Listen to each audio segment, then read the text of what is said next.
Gunung sebagai pasak bumi, bukti ilmiah dalam Al-Quran.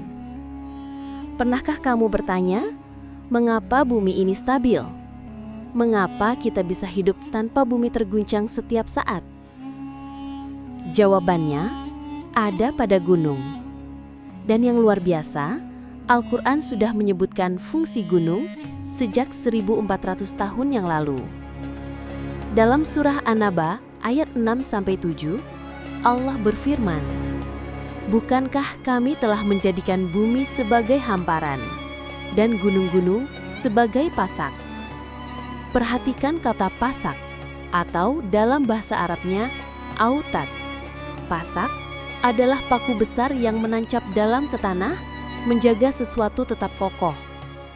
Dan inilah fungsi geologis gunung yang baru dibuktikan sains modern. Ilmuwan menemukan bahwa gunung tidak hanya menjulang tinggi di permukaan, tetapi juga memiliki akar yang menghujam jauh ke dalam bumi. Layaknya es gunung yang hanya sebagian kecil terlihat di atas permukaan laut, gunung juga memiliki bagian bawah yang tersembunyi, yang disebut roots atau akar gunung. Menurut teori lempeng tektonik, gunung terbentuk ketika lempeng-lempeng bumi bertabrakan, dan lipatan ini menjadi penstabil permukaan bumi.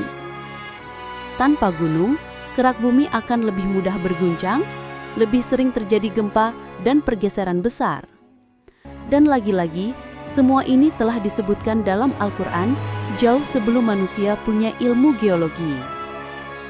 Jadi, ketika kamu melihat gunung, jangan hanya lihat keindahannya. Lihatlah kekuasaan Allah. Gunung bukan sekedar ciptaan yang megah, tapi penjaga bumi yang ditanam oleh Tuhanmu. Dan jika Al-Quran benar soal gunung, maka Al-Quran juga benar tentang akhirat, syurga, dan neraka. Itulah mukjizat. Gunung sebagai pasak bumi.